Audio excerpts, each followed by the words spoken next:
Elvis recorded his first song as a gift for his mother, but ended up launching one of the greatest careers in music history. He was rejected by a gospel quartet before becoming the king of rock and roll. The man who discovered Elvis initially thought he was horrible when he first walked through the doors of Sun Records. Number 7. The audition that almost wasn't. In the sweltering summer heat of July 1954, a nervous truck driver named Elvis Presley walked into the modest offices of Sun Records at 706 Union Avenue in Memphis, Tennessee. The receptionist, Marion Keisker, asked the young man who he sounded like. Elvis's reply became the stuff of legend. "I don't sound like nobody." Elvis had actually been to Sun Records once before, in the summer of 1953, when he paid $3.98, equivalent to about $45 today, to record 2 songs as a present for his mother, "My Happiness" and "That's When Your Heartaches Begin." Sam Phillips, the owner of Sun Records, wasn't even in the studio that day. Marion Keisker handled the recording session, but something about the teenager's voice caught her attention. For months, Keisker repeatedly mentioned "the kid with the sideburns" to Phillips, suggesting he give Elvis a proper audition. Phillips, constantly on the lookout for a white man who had the Negro sound and the Negro feel, finally relented and called Elvis back to the studio nearly a year later. When Elvis finally got his shot, things didn't go as planned. Phillips had Elvis sing ballad after ballad, but nothing seemed to click. The audition was heading nowhere fast, and Elvis's dream of musical stardom was slipping away with each disappointing take. Just when it seemed like the session was a bust, something remarkable happened during the break. Elvis, thinking the recording equipment was turned off, began fooling around with an energetic rendition of Arthur Crudup's "That's All Right." Bassist Bill Black and guitarist Scotty Moore spontaneously joined in. Phillips, hearing this unexpected jam session, rushed out from the control room exclaiming, "What are you doing?" When Elvis nervously explained they were just messing around, Phillips famously responded, "Well, back up and do it again." That impromptu moment, born out of pure love for the music, rather than any calculated career move, would change the course of popular music forever. Number 6. The recording that changed everything. When Elvis, Scotty Moore, and Bill Black finished recording "That's All Right" on July 5, 1954, none of them quite realized they had just lit the fuse on a cultural revolution. Sam Phillips, however, sensed they had captured something special. The next night, the trio returned to Sun Studios and recorded the B-side to what would be Elvis's first single. They chose "Blue Moon of Kentucky," a waltz-time bluegrass standard by Bill Monroe, but completely transformed it. Elvis sped up the tempo, infused it with his distinctive vocal style, and transformed the traditional country tune into something entirely new. What made these recordings revolutionary wasn't just Elvis's voice. It was the fusion of musical styles that had previously been segregated along racial lines. Elvis naturally blended country, gospel, and rhythm and blues in a way that felt authentic rather than contrived. He wasn't trying to invent rock and roll. He was simply making the music that moved him. Sam Phillips immediately recognized the commercial potential. The very next day, he took acetate copies of "That's All Right" to Memphis DJ Dewey Phillips, no relation. Dewey played the song on his Red, Hot, and Blue radio show on WHBQ. The response was immediate and overwhelming. The phone lines lit up with listeners demanding to know who this exciting new singer was. During the show, Dewey had Elvis come to the station for an on-air interview. Knowing his predominantly white audience might reject Elvis if they thought he was black, such was the racial tension of the 1950s South, Dewey casually asked Elvis which high school he had attended, a coded way of identifying his race to listeners, as schools were still segregated. The song was played 7 times in a row that night. By the end of the week, local record stores were flooded with requests for the record that didn't even exist yet. Phillips rushed to press the single, which officially released on July 19, 1954. Within days, That's All Right was selling thousands of copies in Memphis alone. Elvis's first commercial recording wasn't just successful. It represented something genuinely new in American music.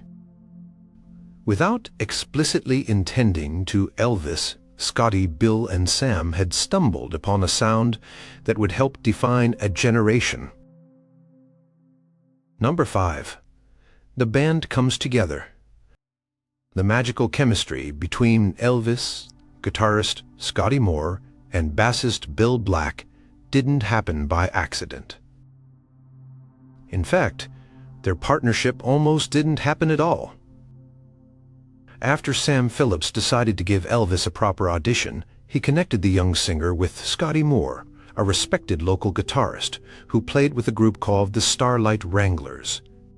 Moore, 29 at the time and already an established musician, was initially unimpressed when Elvis came to his house for an informal audition in early July 1954. "He didn't knock me out," Moore later recalled. "He wasn't a musician, really, and he didn't strike me as having any kind of singing voice." Nevertheless, Moore arranged for Elvis to meet with Phillips and brought along Bill Black, a 28-year-old, upright bass player known for his energetic stage antics with the Wranglers. Black, with his naturally comedic personality, initially viewed Elvis as just another aspiring singer, nothing special. During those first awkward recording attempts at Sun, nobody was feeling any magic. Elvis was nervous and mostly sang ballads that didn't showcase his unique talent. Bill Black, bored with the proceedings, picked up his bass during a break and began goofing around with "That's All Right," making exaggerated movements and clowning to break the tension. That moment of musical horsing around unlocked something in Elvis. He jumped in with an energetic vocal. Scotty added his distinctive guitar licks, and suddenly the studio was filled with a new sound that got Sam Phillips running from the control room. What's particularly remarkable is how quickly this thrown-together trio developed their signature sound. None of them had formal musical training. They couldn't read music. They communicated through feeling, instinct, and a shared love of diverse musical styles that transcended the rigid racial categories of 1950s America. Their musical chemistry was instant and undeniable. Moore's clean, echo-laden guitar playing provided the perfect counterpoint to Elvis's vocal intensity, while Black's slapping bass technique added the rhythmic drive that made the music so danceable. This unlikely trio, the young truck driver, the established guitarist, and the comedic bass player, became known as the Blue Moon Boys, taking their name from that second song they recorded. In the months that followed, they would travel thousands of miles in Bill Black's 1954 Plymouth, performing at small venues across the South, developing a tight musical rapport and distinctive performing style that would influence countless bands. Number 4. The local sensation goes regional. Elvis's first single for Sun Records, That's All Right, backed with Blue Moon of Kentucky, sold approximately 20,000 copies, an impressive figure for an independent label and unknown artist in 1954. But turning this initial burst of local popularity into sustained success required getting Elvis in front of audiences.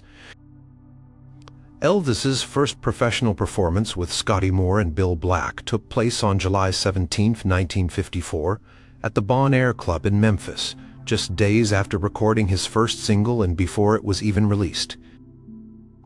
According to witnesses, Elvis was so nervous that he stood still shaking, barely able to perform. A more significant early appearance came at an outdoor concert at the Overton Park Shell in Memphis on July 30th, 1954. Elvis was added as an opening act for Slim Whitman. According to Scotty Moore, this was when they first noticed the strong effect Elvis had on female audience members. They started screaming and carrying on, Moore recalled. Elvis's earliest performances were often met with confusion. Audiences didn't know how to categorize him. Was he country? Was he rhythm and blues?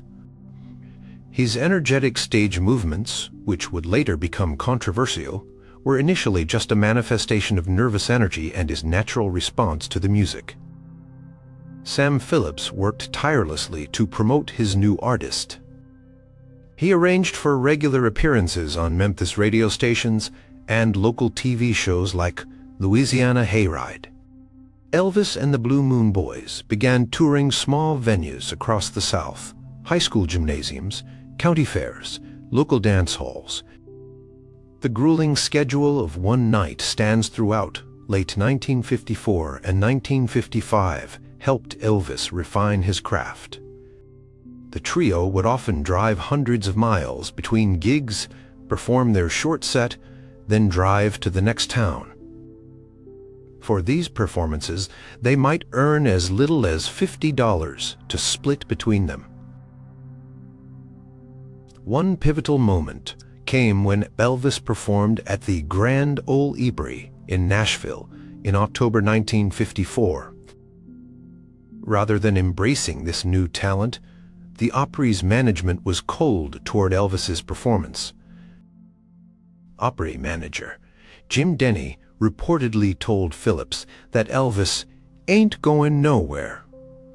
The rejection by country music's most prestigious institution might have crushed another artist, but it simply redirected Elvis's path.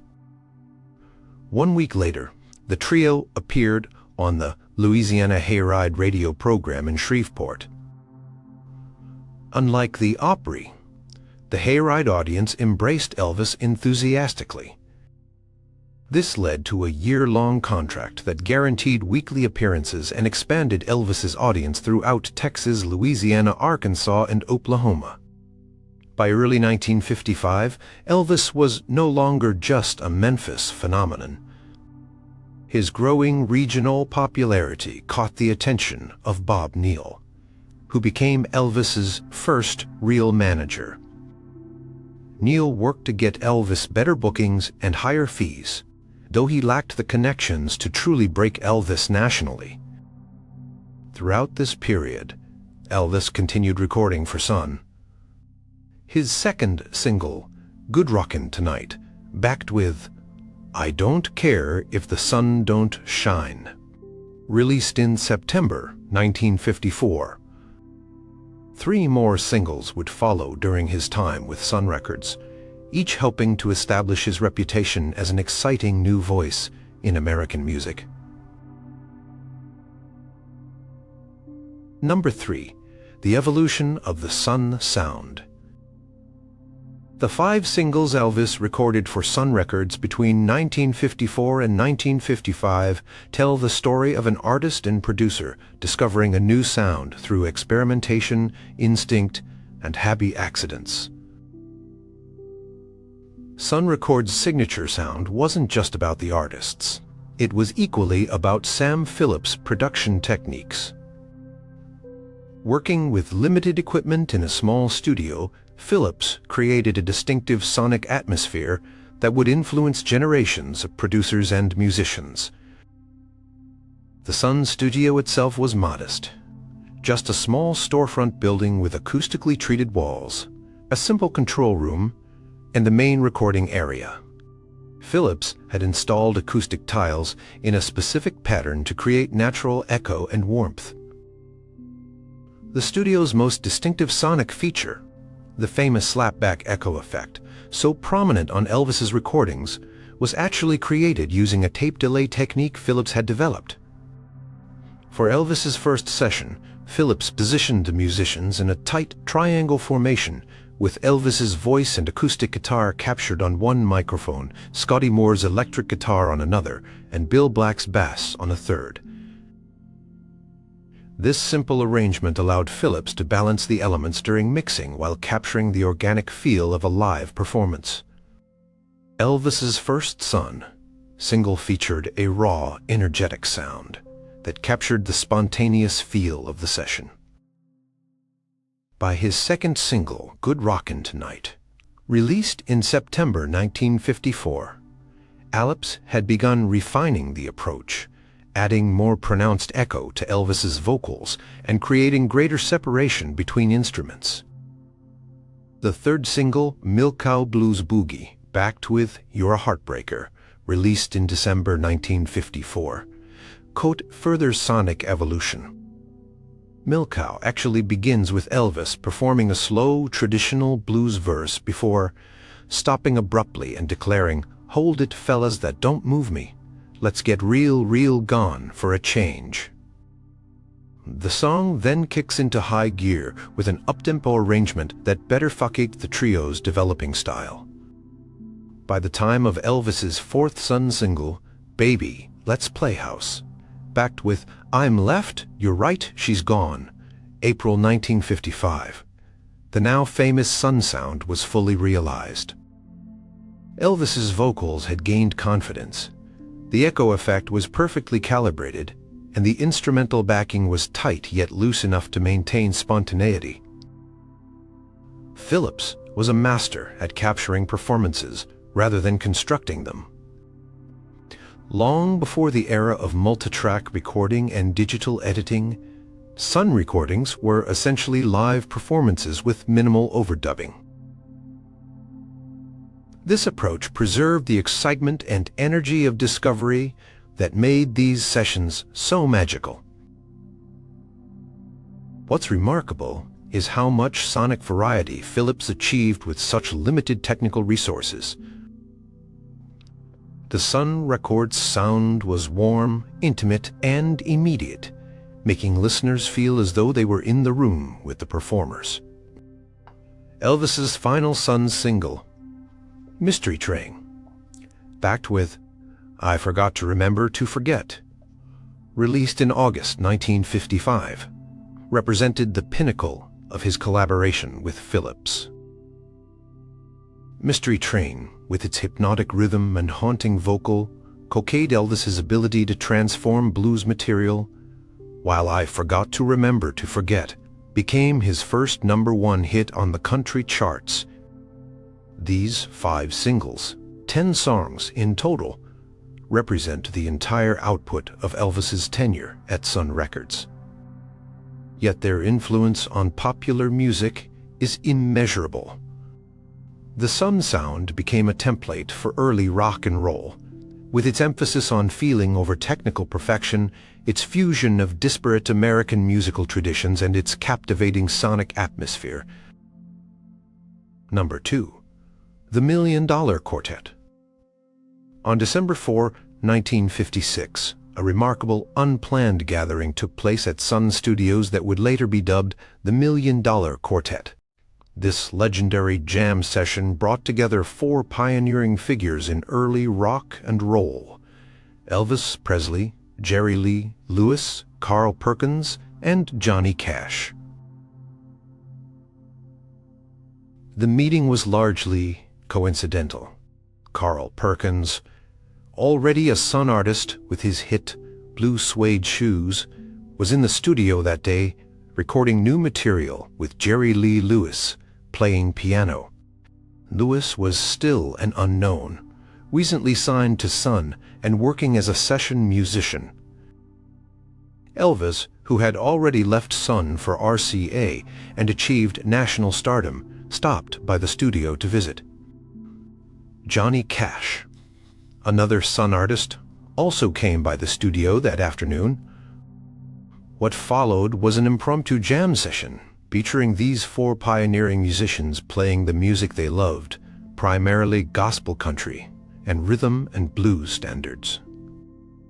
Sam Phillips, recognizing the historical significance of this gathering, secretly kept the tape recorder running and called the local newspaper to send a photographer. The next day, the Memphis Press-Scimitar ran an article about the session, with a now famous photograph of Elvis seated at the piano with Lewis, Perkins, and Cash gathered around. The recordings from this session reveal a relaxed, playful atmosphere where these young musicians, all in their 20s and early 30s, shared their common musical roots. Elvis took the lead on many songs, demonstrating his deep knowledge of gospel music with renditions of Peace in the Valley, Blessed Jesus, Hold My Hand, and other spiritual songs. What makes the $1 Million Quartet session particularly fascinating is its timing.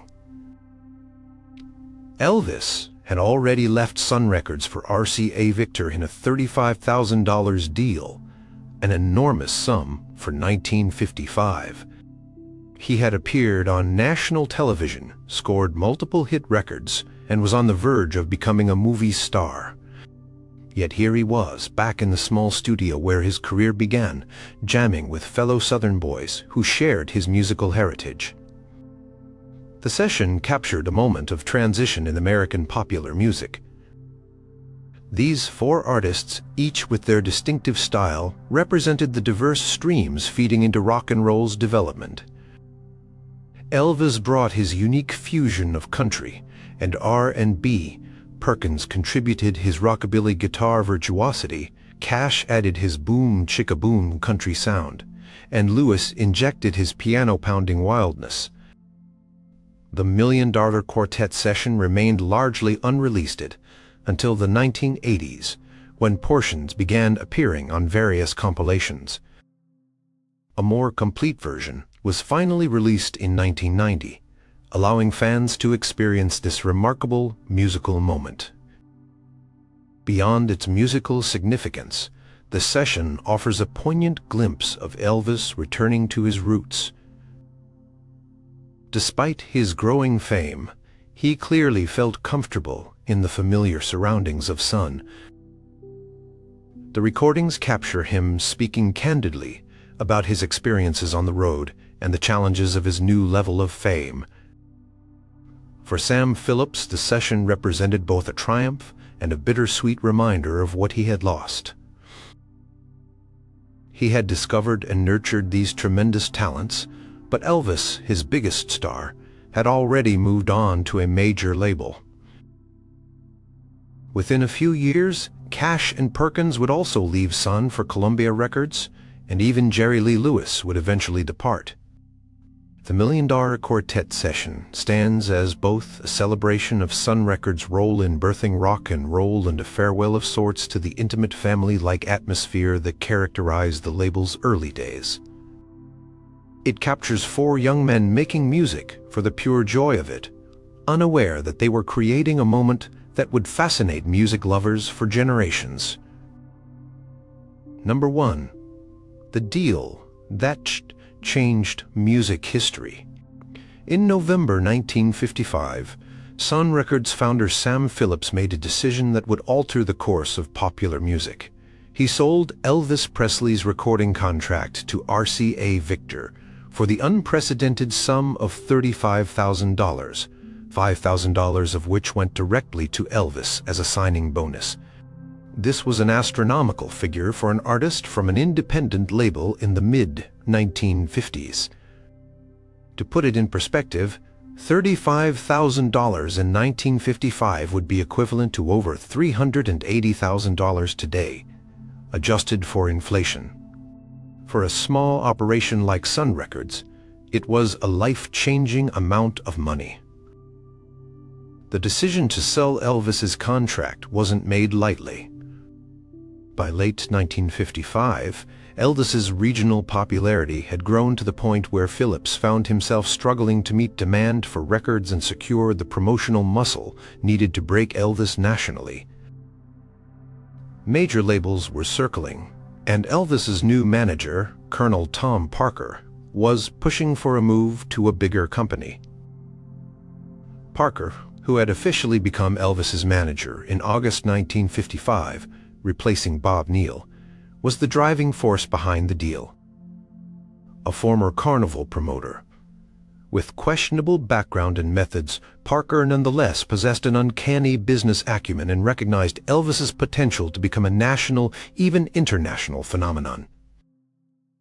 Phillips faced a difficult business decision. Sun Records was still a small, independent label, operating on thin margins. Keeping Elvis would require substantial investment in promotion and distribution networks that Phillips simply couldn't afford. Additionally, Phillips had other promising artists in his stable, including Carl Perkins, Johnny Cash, and Jerry Lee Lewis, who needed financial support to develop their careers. When RCA made their offer, Phillips calculated that the money could be reinvested in his label and these other artists. "I didn't sell," Elvis Phillips later explained. "I sold the contract, and with it the right to distribute records already recorded. I needed the money to concentrate on all the other artists." For Elvis, the move to RCA represented access to greater resources and national exposure. RCA had the marketing power, distribution networks, and technical facilities that a small label like Sun couldn't match. They also had connections to radio, television, and film that would prove crucial to Elvis's ascent to superstardom. RCA wasted no time capitalizing on their investment. They quickly released Elvis's first single for the label, Heartbreak Hotel, in January 1956. The song became a massive hit, reaching #1 on the pop charts and selling over 1 million copies. Elvis's national television appearances soon followed, including his controversial performances on Stage Show, The Milton Berle Show, and most famously, The Ed Sullivan Show. By the end of 1956, Elvis had transformed from a regional sensation to a national phenomenon. His RCA recordings that year alone sold over 10 million copies, and his first film, Love Me Tender, was a box office success. The $35,000 investment had paid off spectacularly for RCA. For Sam Phillips and Sun Richards, the decision proved financially beneficial in the short term. The influx of cash allowed Phillips to expand his studio, promote his other artists, and continue discovering new talent. Johnny Cash, Carl Perkins, and Jerry Lee Lewis all had significant hits for Sun in the wake of Elvis's departure. Yet there remains a lingering "what if" in music history. What might have happened if Phillips had found a way to keep Elvis at Sun? The artistic freedom of a smaller label might have led Elvis down different creative paths than those he followed at RCA, particularly as Colonel Parker's influence increased and commercial considerations often trumped artistic ones. Phillips himself rarely expressed regret about the decision, understanding it as a necessary business move. "I don't think I could have done any more with Elvis than what was done," he once reflected. "But I think that the world might have been a different place if Elvis had stayed with Sun." The sale of Elvis's contract to RCA marked the end of his Sun Records period, but also represented the true beginning of the rock and roll revolution that would transform popular culture. The 18 months Elvis spent recording for Sun produced only 5 singles, 10 songs total, but these recordings contained the raw essence of what made him revolutionary: the natural blending of musical traditions, the emotional authenticity, and the undeniable originality of his approach. Elvis never forgot his Sun Records roots. In his 1968 comeback special, at the height of his fame, he revisited many of his Sun recordings in an intimate setting reminiscent of the small Memphis studio where it all began. These performances, raw, energetic, and deeply felt, reminded the world of the genuine musical passion that had started his remarkable journey. The legacy of Elvis's Sun recordings far outweighs their modest commercial success or limited number. These songs represent nothing less than the birth of a new musical language that would change popular culture forever. In that small studio on Union Avenue in Memphis, a shy young truck driver with unusual musical tastes and a visionary producer created something genuinely new, something that continues to reverberate through music history more than 6 decades later.